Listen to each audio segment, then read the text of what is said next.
All right, so welcome everybody. We have a few more students this time, which is great to see. Today is our second external or speaker from outside of the university, Kevin Morgan, who is now the Senior Director of Brand Initiatives at Hilton. He's going to talk to us today about his dissertation and dissertation findings, but also kind of how that came about and some of the things that he's using the data for. So, Kevin, take it away. Thank you. So, many of you I know in the room, some of you I don't know.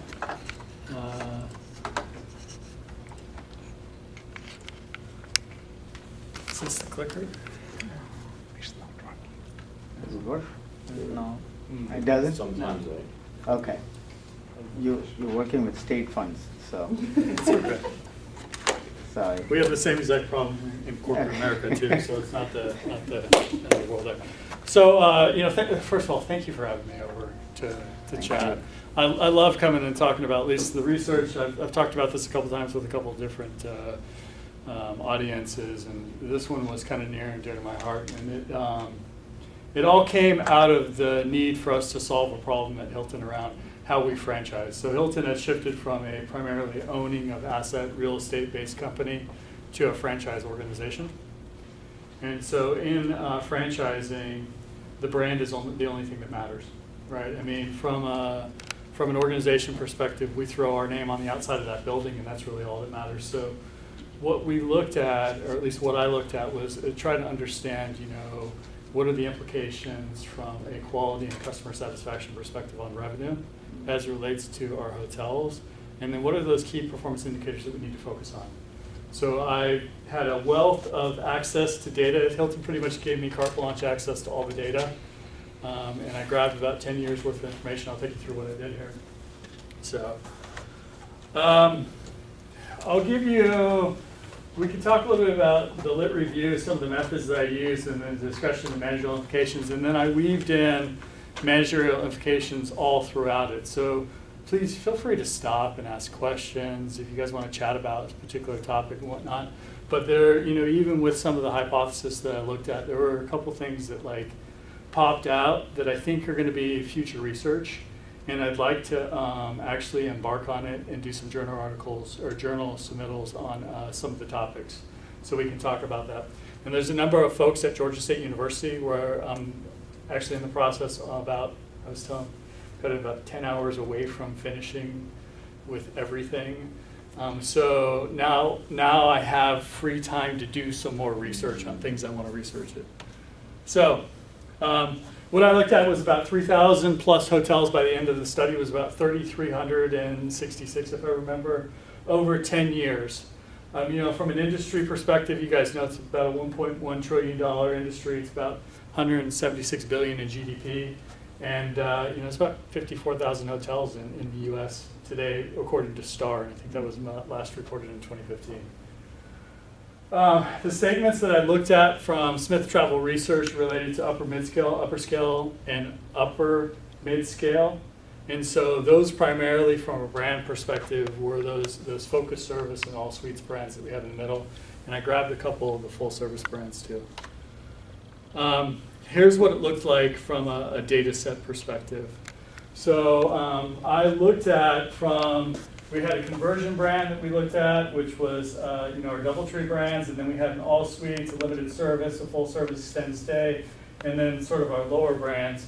And over the period, because we opened more hotels every single year, about 100 hotels each year, depending upon the brand, by the end of the time, we were in the plus 3,000 range at the data set that I was looking at. And so from a data intensive process, I said, well, because it's my dissertation, and they say the best dissertation is a done dissertation, I kind of simplified and said, okay, let's look at the year-end numbers for all of our hotels with these indicators. I didn't go into the specific customer records. I didn't go into anything specific if I would have taken a deep dive into our customer surveys, last year alone we collected about 2.2 million surveys. So it just would have been too much data to go after. So we simplified.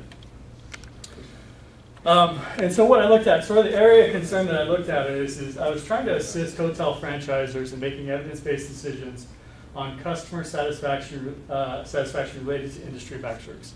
So what does the experience at a hotel and how does that relate to RevPAR was essentially what I was looking at. From the problem perspective was, the franchise community can benefit from knowing about quality and customer sat and making decisions that's going to impact revenue. It's like walking into a kitchen saying that, there's a kitchen sink in there because you wouldn't call it a kitchen without a kitchen sink. Knowing that customer sat's going to impact RevPAR seems like it's pretty general, and so everybody knows it, but nobody had actually put empirical data against it at this scale and in using the theory that I tied it to. So it was really trying to say, if I were to go to my senior leadership team and say, hey, listen, we need to make some decisions based on QA and customer sat, I could back it with data. And so there's been studies out there that have taken bits and pieces and parts of it, but not from a holistic perspective, or at least that I could find. So really where the contributions are is, providing visibilities for practitioners on implications of quality and customer sat, demonstrating that there's an empirical relationship between the actual data and the theory itself, which I used expectation confirmation theory, and I did a quantitative analysis using PLS, so structured equation modeling. Any questions? No? Okay. All right, so from a lit review perspective, what I looked at was expectation confirmation theory, which pretty straightforward. From an expectation perspective, you are either confirmed or disconfirmed when you experience something, which results in satisfaction, and your attitude and intention to purchase and come back. Essentially, that's all this saying is when I am, as a brand, as Hilton Worldwide, put Hampton on the outside of a building, I have a certain level of expectation. When I show up at that hotel, it's going to be clean, there's going to be friendly people in the building, and it's going to look relatively the same. If it's not, I would either be disconfirmed or confirmed around that. That would determine my satisfaction, and then ultimately if I would decide to come back to the hotel or not. And that's where we measure sort of around market share and whatnot. So let's get into the model a little bit. So from an expectation perspective, I used our quality assurance scores, and then I used a moderator, which didn't work very well, but nonetheless, I think you could probably do some more research into that with J.D. Power ranking. But the quality assurance data was very interesting when we started to tease out some of the data points.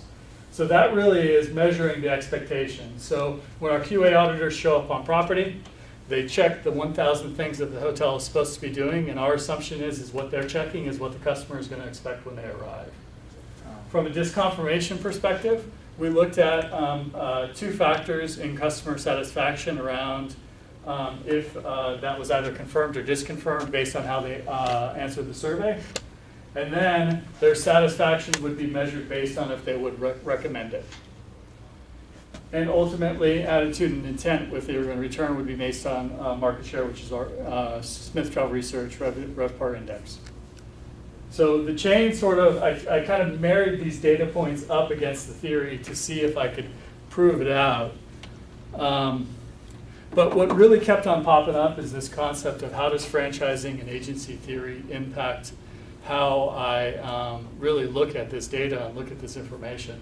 This to me is probably an offshoot journal article if I were going to take a little bit deeper dive into this. Because franchising is a way for organizations to grow. Like Hilton, the only way Hilton grows is if we collect more fees or we charge more as it relates to management of the assets. And so we have to build more hotels to keep collecting more fees because we're a capital light model. So what happens with that is you get this whole agency theory concept that goes on where you have the principal, which is the franchisor, that says, hey, franchisee, you need to do X, Y, and Z. And you have the franchisee who says, okay, franchisor, I'm going to do X, Y, and Z, but you know what, my market's just a little bit different, or my hotel's a little bit different, so I'm not going to do that. And then all of a sudden you get this inconsistency that occurs. And then you have this expectation of the customer that gets disconfirmed because the inconsistency occurs. And so there's this whole broad stream of, you know, what happens from a principal agent perspective of I show up to the hotel, QA wants to make sure that I'm doing it right, but I'm not doing it right. How do I monitor that and ensure that that's being achieved, and how do I prevent that in the future? And in the world that we're in today, we're being squeezed really tight around what we need to do in order to manage our assets. And QA keeps on being, well, they're going to show up every 18 months. Oh, we're going to send them every 24 months. And all of a sudden, the quality starts to slip. Well, the people that were checking that are no longer at the hotel. And then you've got this issue where we're starting to create inconsistencies and disconfirming customer needs. So, when I said at the beginning, the brand is all that matters with us. I mean, that's really, being a franchise company, that protecting that brand is extremely important. So you've got this expectation of the customer that swirls with if the individual who is franchising our hotel actually wants to execute on the standards that we determine. And does that meet the customer expectations? And then all of a sudden you got this circle, this life cycle that's occurring. So I really think there's probably some research that can be done around that, and there's some data points that we can pull out. From a brand perspective, when I did the research, and this was kind of an auxiliary item, is that, brand itself resides in the minds of the customer. It's symbolic, it's intangible. You can't really touch it. It's a sign, it's a symbol, it's something that means something to someone. And how do you measure that? It's difficult to measure. We know it's out there and we know that it exists, but it's something that's important from a franchising organization perspective that we need to definitely take into consideration. And so part of what I looked at was how do some moderators work? If I were going to look at brand and understand moderators, and I looked at J.D. Power and what we termed as brand signaling. So I said in a brand strength is awareness, recognition, knowledge, association, and image, right? There's about 5 different components that the literature actually pointed out. Yes, sir? Yes, sir. My name is Ibrahim. I'm master's degree here in hospitality and resort management. I have a question for you about related with franchise. Yeah. I know Hilton is a global company now, and it's a great. But why they don't? They focus for the brand and the standard. If you give franchise for X hotels, for example, you give Hilton Garden Inn. Yeah. I am the investors. I take the name, and I follow the standard of Hilton. Yeah. But why this is investor? He didn't follow the rights of the staff or employee like the Hilton company did, because some hotels here they don't follow the rights because, for example, Hilton Garden Inn, okay, Yeah. and Wolf Chase Galleria, they don't have any benefit for the employee, and they are under Hilton. Yeah. I know we have group from Hilton came to make inspections to check if they follow the standard or not. They follow the standard, but they don't follow the rights of the employee. Yeah. What So the great company did. So there's an issue, it's called joint employer. So as a franchise organization, we're not able to dictate what their staff and how they manage that particular asset. What I can dictate is what's the color of the linen that goes in the meeting room, what type and brand of chairs that you have, what's the uniform that goes on the employee. Everything else is up to them. And so that's really where you start to get into the agency theory issue of what are the things that the franchisor is shirking? Providing employee benefits. Yes. So if we know that from a customer satisfaction perspective, that we can drive revenue through individuals that are at our front desk and are happy and engaging with our customers, we know that that is something that is important. People will come back if they have a good experience. If the franchisor is not paying or providing benefits to those individuals, they create a toxic environment, which impacts my bottom line and my revenue stream, because those customers may not come back to that hotel. So they have an obligation to us, but we can't control who they hire and how they manage those individuals. And that's where that issue of agency theory comes in, is because I can't dictate it. So how do you manage it? The ways you manage it is you execute quality assurance. So you say, with those individuals, they have to be wearing the right uniforms. The back office has to have certain expectations around chairs, the lunches, or at least the employee break room has to have X, Y, and Z in it, and that controls that. And then from a customer satisfaction perspective, I say, okay, you have to be within a certain brand quartile from your customer survey scores related to like friendliness of staff. And if you're not there from a service perspective, then you go into, you fail a quality assurance visit. Well, the thing with hotels is, you fail a quality assurance visit, you get a follow-up with us. You fail that, you get another follow-up. After you fail that, we have an option to provide the hotel with a notice of default and termination. If they fail the notice of default and termination, they get a termination letter with a date. The problem with that is those get strung out, and it could be 3 or 4 years before we can kick a hotel out because of a quality issue, because of a service score issue, if we even do it at all. So the issue we run back and forth with from a franchisee perspective is showing them the value of what it means to drive customer survey scores and engagement through providing benefits, paying your individuals more, et cetera. So it's almost like it's like pushing a rope, right? We have to show them the value add to it, and there's trade-offs too. I mean, okay, so am I going to spend time talking to them about employees, or am I going to go and invest time in building my revenue management system, where I can somehow try to optimize revenue management of the 5 neighboring hotels around him, and let him be the one that has that issue, and we know the customers are going to go to the 5 around him. So it's these trade-offs you're making. It's economics, it's scarcity, unlimited needs and limited resources. That's a good question. Did I answer that? Yes. Okay.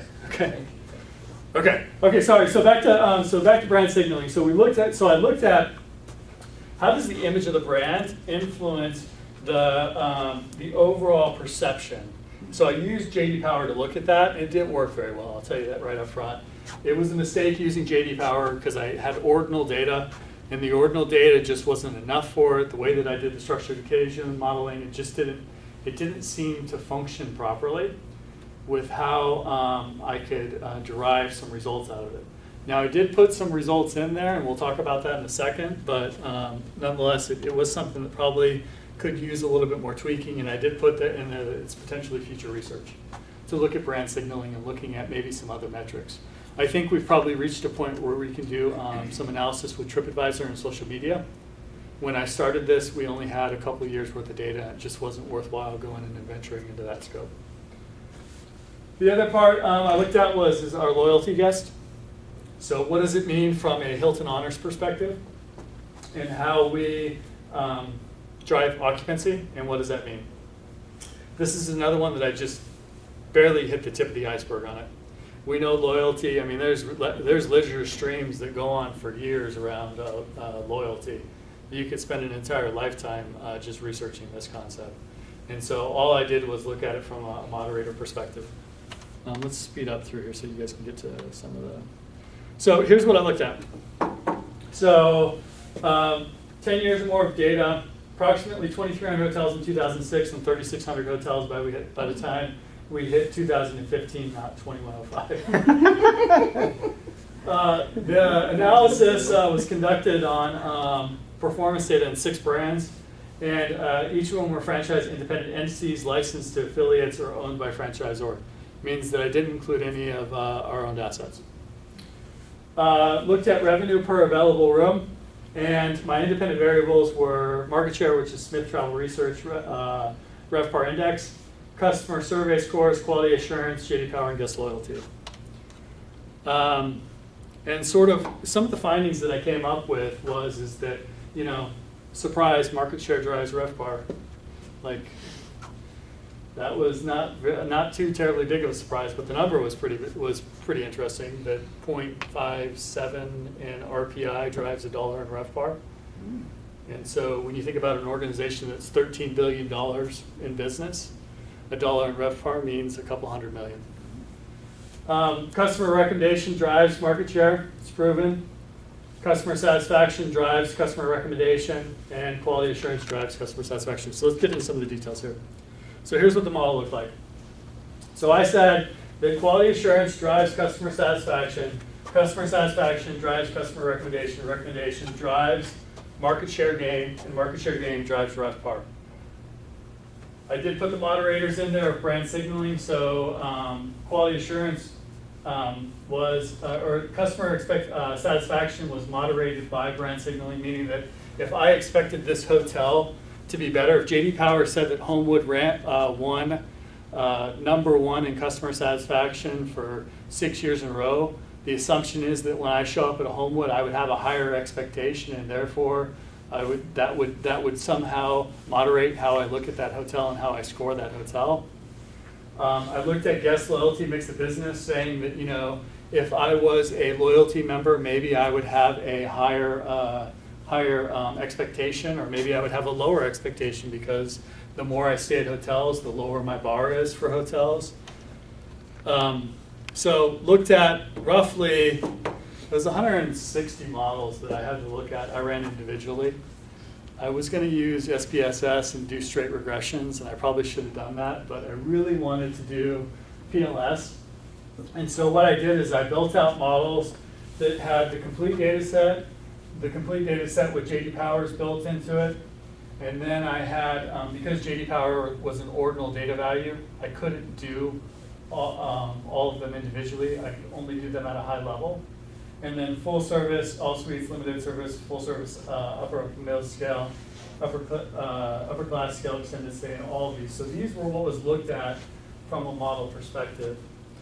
And so the first one is, so my first hypothesis was increased quality assurance will increase customer satisfaction and experience scores. And so what I found was that the adjusted R-squared ranged from about 0.1 to 0.3 up until about 2010. And then after 2010, we had a jump up to about 0.30 to 0.60. This is my first journal article I'm going to write, because this one is awesome. So, do you know why? So I went back and had a conversation with the organization and said, why would it jump? And I had to go do almost a forensic interview of multiple people in the organization. And what happened is in 2010, we changed the way we scored hotels. Oh. So before 2010, we said, hotel, your bar for if you fail your quality assurance visit is 50% score on your service, overall service. And in 2010, we said, you know what? We're moving away from putting an anchor in there. And if you're below 5, if you're in the 5th or below percentile of the brand, you fail. And so what happened is the score kept moving up every year, because everybody was trying to get out of that bottom 5 percentile. And so the explained variance changed based on it making that small change. So right now, the interesting part is the organization's looking to go back to the other way. Oh, God. Yeah. So so this was an interesting find that, and when my dissertation committee asked me, why did you pick 10 years worth of data? You could have done 5. I came back to this and said, you know, it's a good thing I did 10 years worth of data, huh? Because I would have never discovered this. This would have never come up. And so it really was one of those things where you start to see, based on what's happening with it, that, you know, there's an anchoring effect that occurs when you put just a blanket number out there. But every year when the score changes, it was able to predict the customer expectations a little bit better. So the second one I looked at was the interaction effect between brand signaling and quality assurance, and that will increase satisfaction. And so looked at ordinal data. The assumption was that J.D. Power would result in higher customer expectations.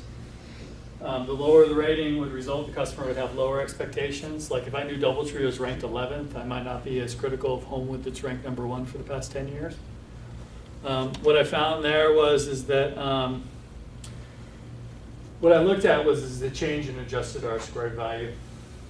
It's not the typical way that you would look at a moderator. I know that. You guys know in the academic world there's a different way to look at it. But I wanted to look at and see what would, from an actual application, a practitioner view on it, if I were to say to Bill Duncan, our category lead for all suites, your J.D. Power award means what? And so from an adjusted R-squared value, you know, the change was anywhere from 0 to 14% change, which actually is not that bad. You know, if you can explain 14% of the variance, right? And so what that really netted out to is every 1 point change or one change in J.D. Power rank results in a 0.909 to 0.03 in customer sat scores, so it wasn't very much. I mean, we wouldn't do anything with that from a practitioner perspective. The third one I looked at was the interaction effect with guest loyalty, mix of business and quality, and increasing satisfaction. So looked at how our quality assurance with cleanliness, standards and conditions drives the experience and problem-free stays, moderated by loyalty, mix of business. I'd also looked at change in R-squared because it didn't really produce anything out from a moderator perspective. R-squared change was roughly maybe 1 to 10% change. This one I didn't have any control variables. Loyalty needs control variables. And so this one it really didn't support anything. So this is one that probably could be another journal article that I'd like to work on, is understanding how does loyalty drive customer expectations. But what that did produce is for every 1 point change in loyalty mix of business, your satisfaction changes anywhere from going down 0.13 to going up 0.14, which is actually not that. I mean, that is something that we would probably do something from a practitioner perspective. When you say 1% change, go back to the previous slide. Yeah. 1% change in guest loyalty mix. Yeah. So that change means what? 1 to So if your hotel has 54% honors members in it, and you have 55% honors I members, see. this is what happens to the scoring. Okay. So I mean, that's a pretty big deal because you say that. So think about a hotel that focuses on honors, right? So I put a lot of energy and effort into loyalty, and I moved from 54% to 60%. Well, a 6% change could potentially drive 6 times that number, so almost 1 point in customer experience scores. Right. And if you drive 1 point customer experience scores, that has a ripple effect throughout, which I'll talk about in a second.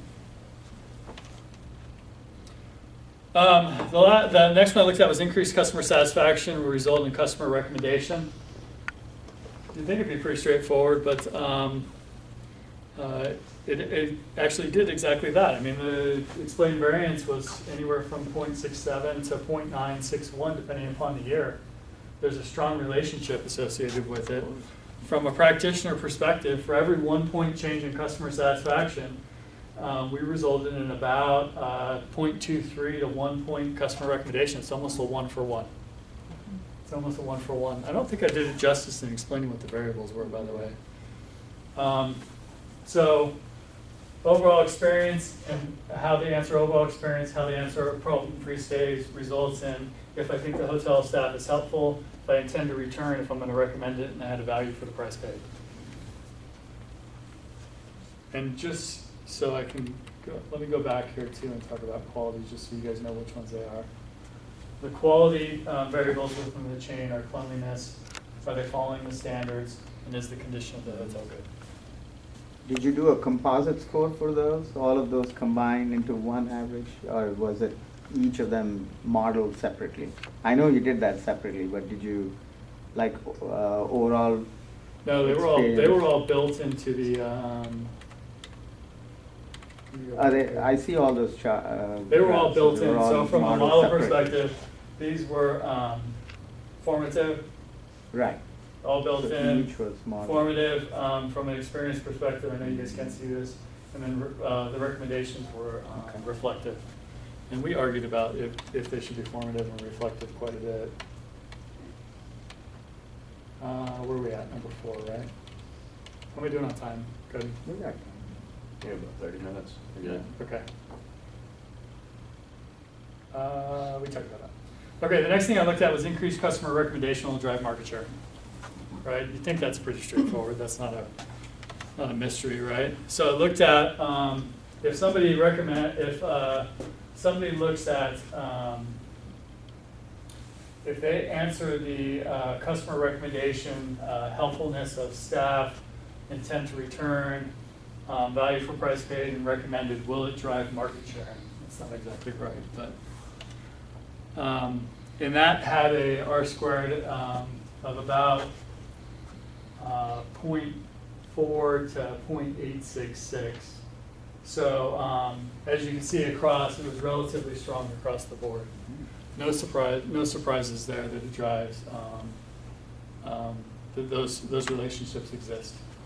From an implications perspective, what we found was is 1 point change in customer recommendation results in about anywhere from 0.04, from about 0 to 0.231 change in market share. So I mean that we can act on. I mean that's one where you start talking about market share numbers from a customer perspective. I can now talk to hotels and I can now have a conversation with them about what do these variables mean from a market share perspective. The problem we run with the franchise organization is we have a lot of owners that say you can't take market share to the bank. They literally say that. You can't take market share to the bank. Because all they care about is GOP. GOP is the only thing that franchisors really care about. And so what I did is I said, okay, well, let's take it a little bit step further and let's take a look and see how market share ties back to RevPAR. So I looked at the two and said, okay, if I look at Smith Travel Research market share, how does that tie to RevPAR overall? But I had to control because New York is a lot more expensive than Memphis, and Memphis is more expensive than somewhere in the middle of South Dakota, so I had to control. So what I said was, and trust me, I spent probably 8 months looking for control variables. I looked at everything from CoStar data to some of the real estate stuff that we have, and nobody could come up with a number of how do you predict some level of real estate demand and some level of what's the valuation of that piece of land. Because you can't really say that, you know, from a market perspective that New York and Memphis are comparable straight up. But I need some way to look at and say, okay, how do I homogenize them? I looked at value per square foot of real estate rental, didn't work. I looked at the US Census labor paid, didn't work. Looked at a whole bunch of variables, and what I eventually came back to is I said, what about average daily rate? Like if I control for RevPAR for average daily rate, so if RevPAR is total revenue collected divided by total rooms that you have available, and take the RevPAR component out of it, it is essentially saying, how are you maximizing the dollars you're collecting for all of the rooms that you have available? What are you doing from a maximization perspective? So essentially what I did was, and I said, okay, what if all the hotels were the exact same size and all the assets were the exact same age? By the way, this asset age thing is another journal article I'd like to explore, because we're having a lot of conversations about licensing renewals and what we're going to do with assets that are 20 to 30 years old. And so in doing this, we found that by controlling those, you're roughly looking at an R squared value of somewhere between 0.6 and 0.9% across the board using those control variables. And essentially, for every 1 point change in market share, you're somewhere between 1 and 5 points, so almost 0.6 in RevPAR, which is a big deal. I mean, if you talk about that, you make a 2 point change, you got a 1 point RevPAR change. You can take that to the bank. You can. Yeah, so now we go back to owners and we say, listen, you can take this stuff to the bank. But at the same time, occupancy drives expenses as well. You're right. And so, Yeah. from profitability point of view, it's kind of interesting that, you know, you said that occupancy drives revenue, profit, and profitability. What about expenses? Did you look at that? Don't have access to P&Ls. Oh. So I can't, yeah.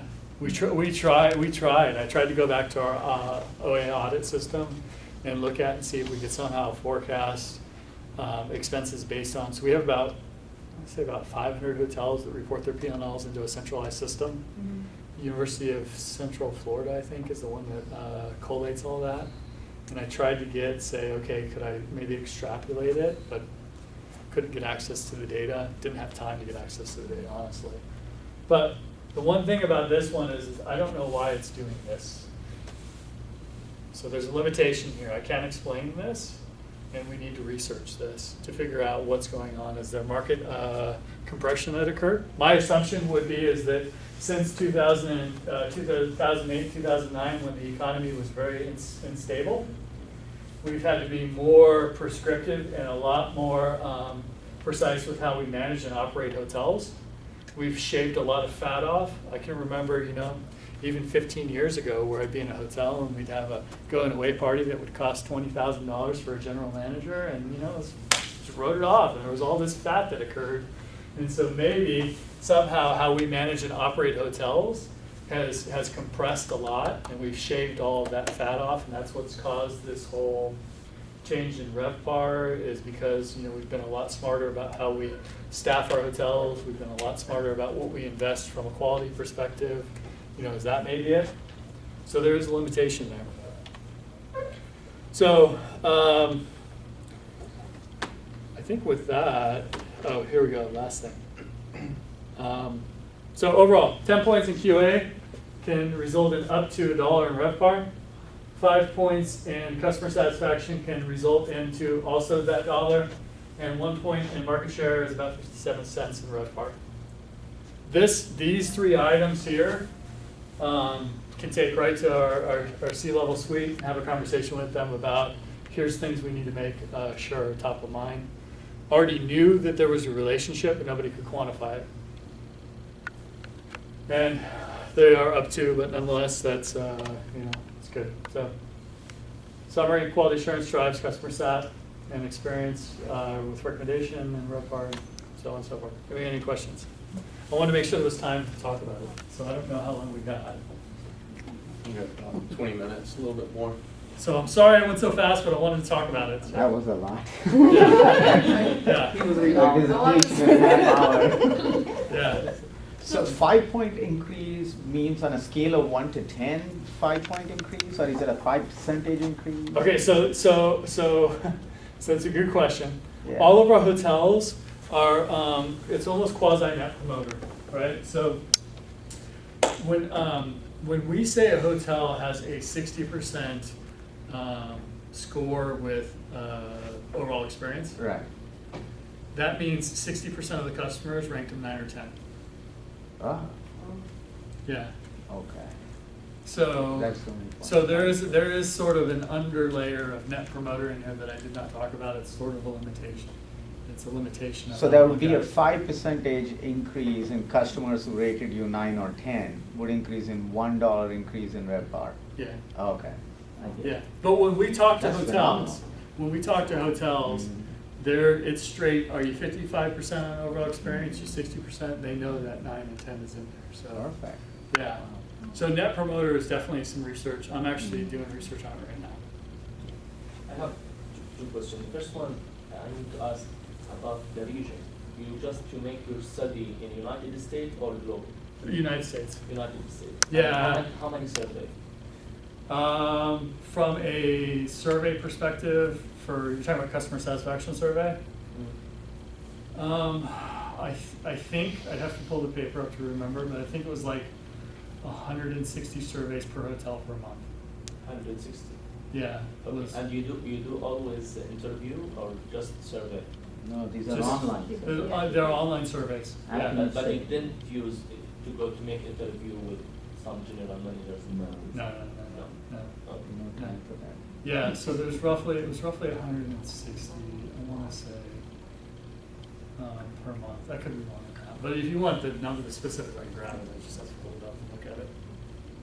It was a lot. It was a lot of data. How many years when you finish that? 1 year or 3 years? To finish your dissertation. It took me. I think I did it in probably 12 months. I want to say, and I work a full-time job too. Yeah. And he's married. And you don't sleep. I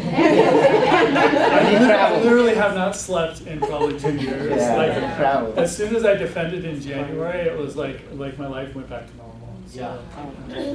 But from day one when I started the program, everything that I did in the curriculum was on this topic. So I just built on it.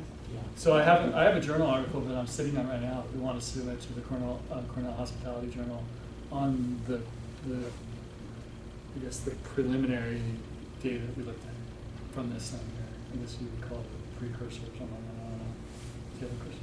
Well, two things. First of all, as one of your customers that fills out those surveys. Thank you for that too, by the way. I'm glad to see that it really goes somewhere. Oh man, you should see the amount of hours poured over these things. Yeah. Secondly, if we could go back to your first screen, I'd like to hear what global initiatives your job entails. Oh, you want to know what I do? Yeah. So I'm the chief of staff for the 6 global heads.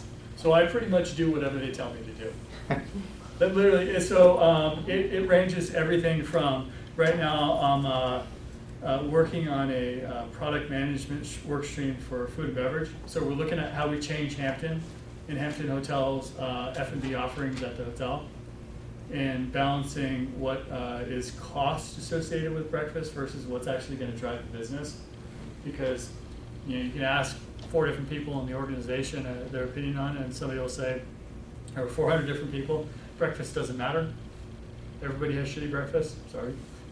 Or they'll say, you know what, it's going to drive X, Y, Z. I can tell you from a data perspective, the breakfast scores don't mean crap from driving the business. Some of the other stuff that I've been working on is I work a lot with our owner advisory council. So driving sort of what we influence and share with them. There's some prototype work. Last week we did a tour through Washington, D.C.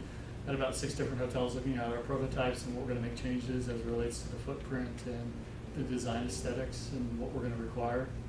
Everything we look at from a organization perspective is with the owner's lens in mind, because it's always, well, Marriott's cheaper, or Marriott has better fees, or Marriott drives better this, or my IHG hotels have better profitability or whatever. So that's what we're looking at. Franchise fees, so I look at, currently working on looking at franchise fees and understanding what are sort of the brand fees associated with Hilton versus the comp set.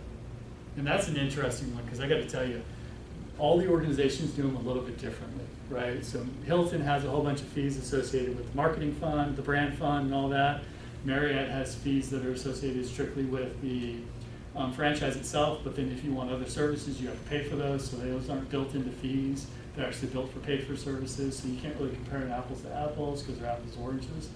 Does that answer your question? I'm like, it's everything. Well, it sounds like you're busy. Yes. I find it interesting that you say that, if I heard you correctly, that in all your work, breakfast Doesn't is matter. of minor importance Doesn't in the matter. hotels? So what, you shouldn't offer it?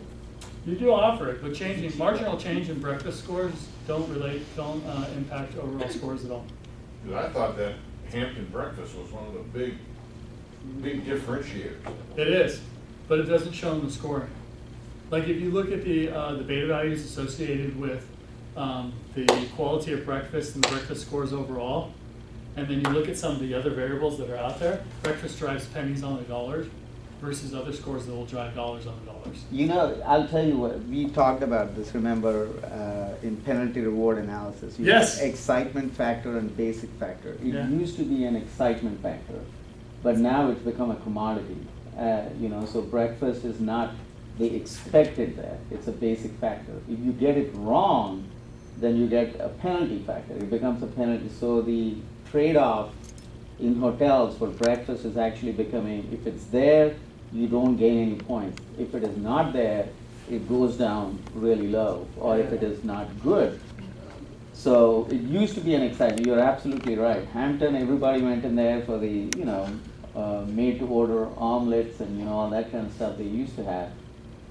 Do they still do that? I Well, don't that's remember embassy. last time. That's it, yeah, that is No, but embassy. So Hampton also had it. Hampton's got, Yeah. we're looking at I remember. some level of eggs, some frittatas. Well, in early February, Super Bowl weekend, Yeah, I stayed at my first home too, yeah. and I thought that was the best free breakfast I've ever had in a hotel. You're not the first person to say that. Yeah. You're not the first person to say, I how did thought you like the I home thought two the whole experience? concept was really well done. That's a home run, isn't it? Yeah. Yeah. Yeah, that one is, and that's an issue we run into from a compression perspective is okay. You had a Hampton brand who was started in 1984. It's 35 years this year, I think. And your issue you're running into now is you've got Home 2, who's been ramping up from a profile perspective of the number of hotels. And so the perception of those two brands together are starting to compete with one another. And what happens to how much we charge with guests? Well, Home 2 was supposed to be below Hampton, and it's now at Hampton. And so we've got True now that's down below that, that's starting to creep its way up too. I mean, we've got all of these brands that are moving up. But the one thing interesting thing about Hampton though is that it competes in multiple segments. So it will compete against the courtyards, the Fairfields, but it also competes against the the residents and the other. I mean, it spans two different segments. So that was another issue I ran into, was this understanding that. Yeah. Did you look at J.D. Power awareness? Because I noticed that you use that Yeah. as a one of the variables. But how? I mean, from Hilton perspective, how aware your average Joe, so to speak, about J.D. Power? I did not look Score. at that, and that's probably something that could be future research.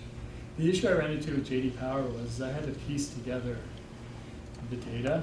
So literally, I was going around to all the admins of our executives to say, hey, do you have this report? Hey, do you have this report? To get all of the data for 10 years.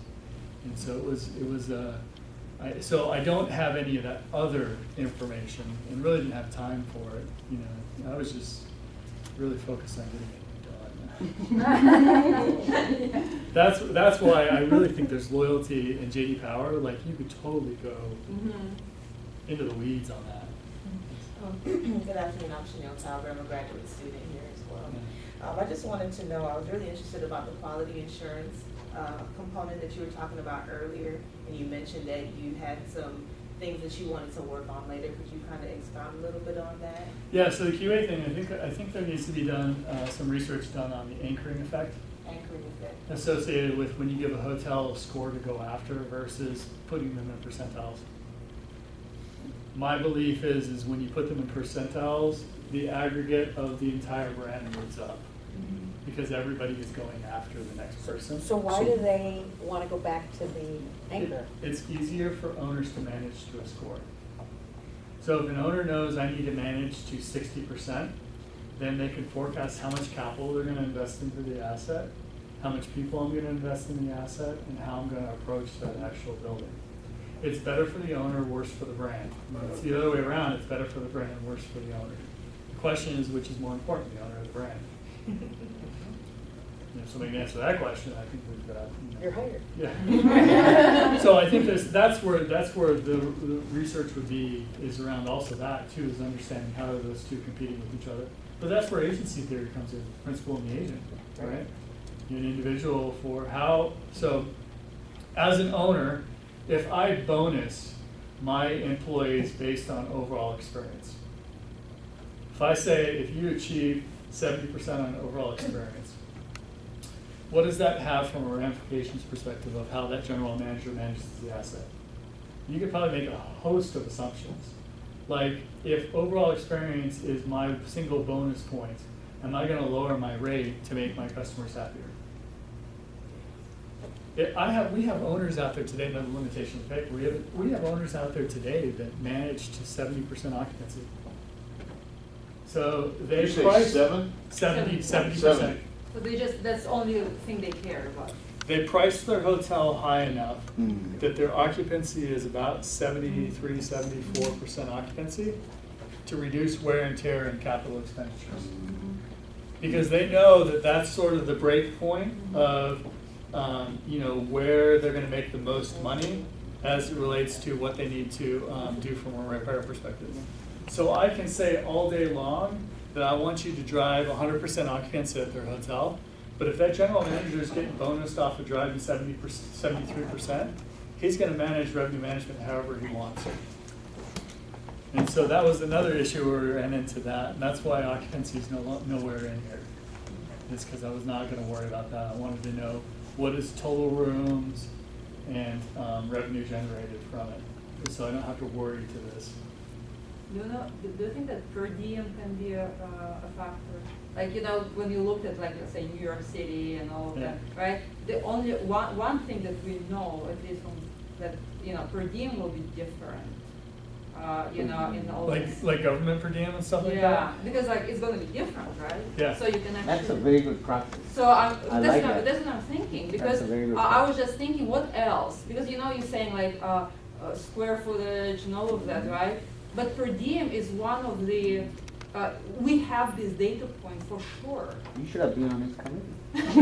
No, actually, you know, he Yeah. should be on my committee. That's right, he should be on. He should be on Yeah. my committee. So the issue with per diem though is I wonder if it's close to an Air Force base with high demand, would the per diem be different? No, because government per diems are basic. It's not a bad idea. I should go look at it. They base it on STR, I know for sure. Yeah. They just call STR and say, hey, here we are, give me the data, and we will set up per diem, and they change it year by year. So And they Yeah. adjust it for inflation, so it's all set. You can Mhm. use that So number it's- directly. Yeah, that's not a bad idea. That's actually, it's a really good one. Very good idea. I literally talked to 30 people in the company, and nobody came up with that one. She's right. Congratulations. Edith, thank you. Have a cupcake. Yeah. I bought them. You know, with loyalty though, I did control for, I did try to control for mix of business, saying if there was more business customers or more leisure customers, it would dictate, Right. didn't produce anything. I'm interested in the anchor issue, that if you're trying to go back to using the anchor, because that's better or easier on the managers and the franchises, then what would be the impact of raising the anchor? Would it still get you to the same point as using the Good question. percentage? So here's what happens, is when I raise the anchor up, we've got 5,500 hotels. Okay, our group, the team, the individual I report to is responsible for 4,400 of them. Every point you raise it up results in a failure of a hotel. And so the aggregate failures can be massive once you start raising it too high. And then what happens from an asset perspective? So great, 100 hotels fail, and you raise that up, and 200 hotels fail.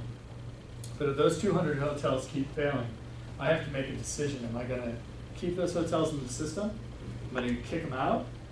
Am I going to force a sale on them?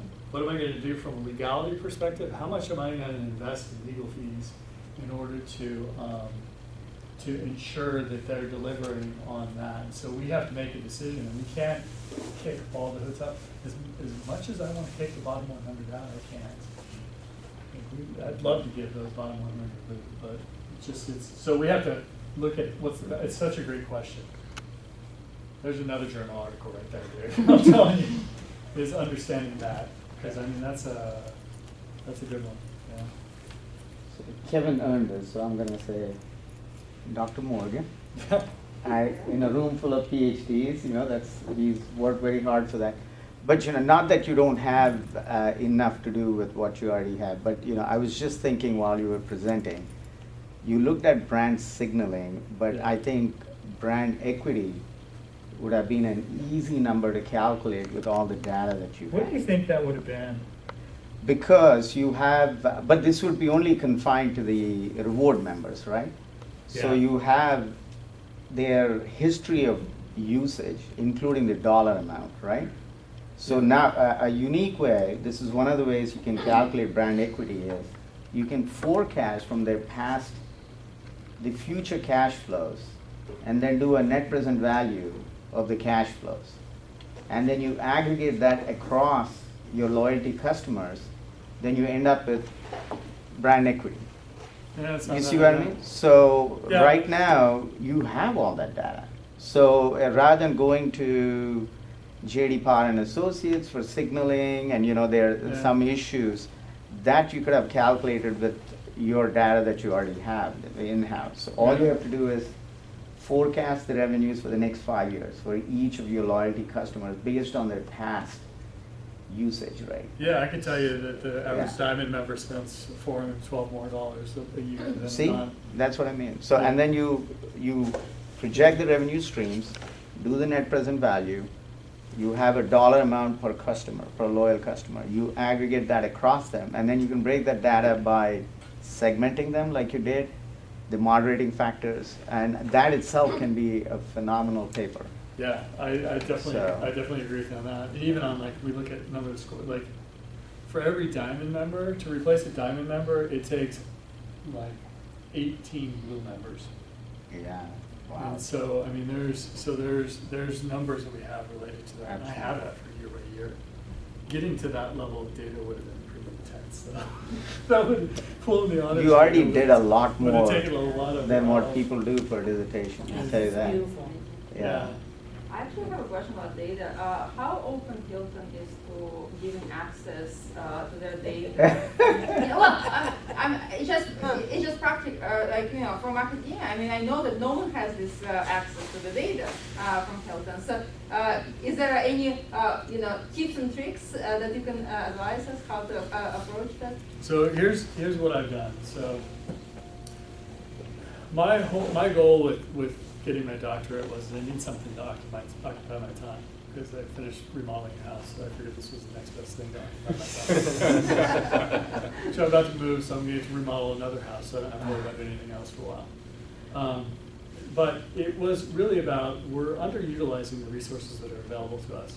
So when we first partnered with your class, it kind of was this whole academic world where there's not a marriage of what's happening that's occurring. So Hilton was it's not easy. They were very cautious about it. The legal team was extremely cautious. The good thing was I had one of the senior leaders on our team that said, yeah, absolutely, you can have access to anything you want. So with that, I helped prove throughout the entire time that I was in class, every project that I did was a deliverable that I could give to them, and show the value of what happens when you allow information out and what you get back. The issue that we really run into right now is we've got some folks that are coming in from the data side that want to keep that information inside. So what I've done is I've got Hilton to agree to let me participate in the Center for Research at Georgia State. And so what I'll start doing is sort of being a point person to open that door a little bit more. The problem is it's very sensitive, and there's a lot. I mean, my laptop should be guarded by armed guards right now. It's literally got 6 gigs of data on it for 10 years. I mean, it's not. So, but that being said, there's a lot of projects that I would like. I told Georgia State the same thing. I said I am open to doing future research with anybody who is willing to put some energy and effort into it and assist with the process. And there's a number of things that I have on my table. Like, I've got a laundry list of stuff that I've already started writing down of things. We need to look at Net Promoter. I need to look at RPI and performance impacts of each asset. There is a definitive feeling right now that the age of the asset impacts performance. I don't know if I agree with that. No. I think it's a one-by-one case basis that we need to look at from an organization perspective. I think that some hotels, the shopping center has moved from this exit to this exit, and we need to prune and plant that hotel and get rid of it. But some of those hotel locations are just being mismanaged, and we need to go after the owner that owns those assets because they're good. And so there's this whole strategy around, okay, well, if you keep that asset, then the company doesn't grow from a net unit growth perspective for Wall Street, and Wall Street starts to look at you. But why would I get rid of an asset that's in the perfect spot? So there's this whole push and pull on that one. I think is a very, very interesting research project. And you could do that one very easily with some of the data that we have. I mean, even some of the data I have existing, I can do that with that. I'll work with you on that. Yeah? Okay. I think, Kevin, we'll let you off the hook from answering questions. But one thing that I found interesting, I wish there were more grad students in here. Hopefully, maybe some grad students will watch this, because one thing that really struck me is you said every project you did for every class was a deliverable back to Hilton. And that's what you're supposed to do as a PhD student, is everything you're working on for a class should go toward your dissertation, so it just paves the way for everything. Yeah. So hopefully more people or more grad students can watch this, or people thinking about getting doctoral degrees in the future? Because I think you did it the right way. That was I was pretty neat. 5 months ahead of schedule, and I would have been 9 months ahead of schedule if my SPSS key didn't expire.